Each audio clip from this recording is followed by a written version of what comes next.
அன்பிற்கினிய மாதா தொலைக்காட்சி சுவைஞர்களே, தமிழினிய நெஞ்சங்களே, வணக்கம். திரிகடுகத்தின் இப்பயணத்தில் இணைந்திருக்கும் உங்கள் ஒவ்வொருவருக்கும் நன்றியின் வாழ்த்துகள்.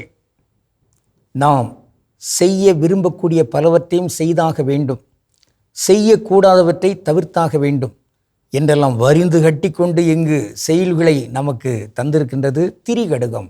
சுக்கு மிளகு திப்பில் என்கிற அந்த மருந்து கூட்டு. இன்று நாம் 10ஆம் செய்யுளில் இருக்கிறோம்.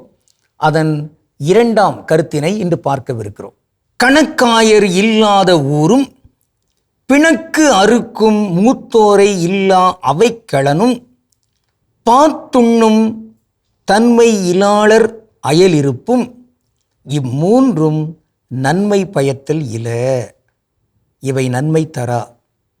அவற்றுள் 2வது பிணக்கு அறுக்கும் மூத்தோரை இல்லா அவைக்களன். அது என்ன? இங்கு எந்த வகையான சண்டையும் வேறுபாடுகளும் பிளவுகளும் இல்லாமல் எல்லாரும் ஒன்றுபட்டு இருக்க வேண்டும் என்றெல்லாம் எண்ணி அந்த சிந்தனை திறனோடு எல்லாரையும் ஒருங்கிணைக்கின்ற நல்ல ஆற்றலாக இருக்கிற சான்றோர்கள் இருக்கிறாங்க பாருங்க. அவர்கள் இல்லாத ஓர் அவையில் அங்கு இருத்தல் கூட நன்மை தரா. அப்போ நாம் இருக்கிற ஒரு இடத்தில் நன்மை தரக்கூடிய தன்மை அங்கு இடம்பெற வேண்டுமென்றால் அங்கு இந்த பிணக்கு அறுக்கின்ற நல் ஆற்றலாகிய அந்த மூத்தோர், அறிஞர்கள், மேதைகள் அவர்கள் இருக்க வேண்டும். அப்படிப்பட்ட அவைகளை நாம் பெருக்க வேண்டும்.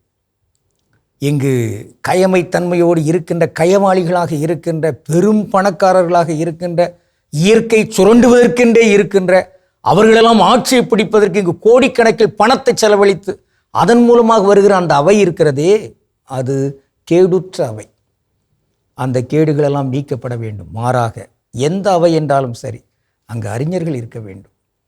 அவர்களுடைய அந்த செய்தி என்பது அது வலிமையானதாக இருக்க வேண்டும். நெற்றிக்கண் திறப்பினும் குற்றம் குற்றமே.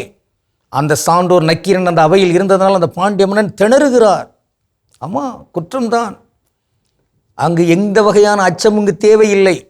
அத்தகைய தன்மையில் இருக்கின்ற அந்த மூத்தோர், அந்த அறிஞர், அவர் அவையில் இருக்க வேண்டும்.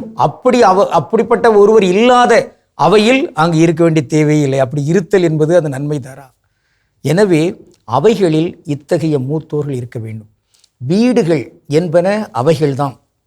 அந்த அவையிலும் அங்கு மூத்தோர்கள் இருக்க வேண்டும். அந்த மூத்தோர்கள் எல்லாம் சான்றோர்களாக இருக்க வேண்டும். சான்றோர்களாக இருக்கிற மூத்தோர்கள் சீக்கிரம் செத்துவிடக்கூடாது, இறந்துவிடக்கூடாது. அவர்கள் நீண்ட காலம் வாழ வேண்டும். அப்படி வாழ்கின்ற பொழுதுதான் பிள்ளைகள், பேரப்பிள்ளைகள், பேரப்பிள்ளைகளுக்குரிய பிள்ளைகள் என எல்லாருமே அந்த மூத்தோர்கள் கற்றுத்தருகிற அந்த பாடத்தை அவர்கள் உள்வாங்க இயலும். எனவே அதற்குரிய சான்றோர்களாக இங்கு பெரியவர்கள் திகழ வேண்டும். தன்னலத்தோடோ அல்லது தனக்கான விருப்பு வெறுப்புகளோடோ அப்படி வாழுகிற சூழ்ச்சி நிறைந்த ஆட்களாக இருந்துவிடக்கூடாது.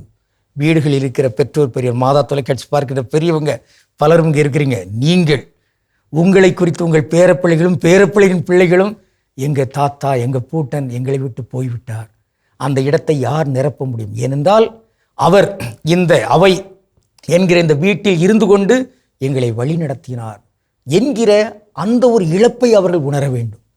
சரி, போய் தொலைஞ்சது போகட்டும் என்கிற அளவுக்கு மிகச் சாதாரண ஆட்களாக இங்கு வயது முதிர்ந்தவர்கள் இருக்கக்கூடாது. மாறாக தங்களை தகவமைத்துக் கொள்ள வேண்டும். ஆக எவருக்கெல்லாம் 60 அகவை நெருங்குகிறதோ, எனக்கு இந்த 60 அகவை நெருங்க போகுது, அவர்கள் எல்லாருமே நினைத்து கொள்ள வேண்டும், மூத்தோர்களாக இருக்கிறோம். அத்தகைய அந்த மூத்தோர் அறிஞர்களாகவே இருந்து இங்கு விதைக்க வேண்டியதை விதைத்தாக வேண்டும். அத்தகைய அந்த விதைத்தல் தான் இங்கு நன்மை தருமே தவிர அத்தகைய சான்றோர் இல்லாத இடத்தில் இருத்தல் என்பது அது நன்மை பயவா என்கிற செய்தி உள்ளத்தில் பதித்துக் கொள்ளும். இன்று நாம் ஒரு தமிழ் சொல்லை உள்ளத்தில் பதித்துக் கொள்ளலாம்.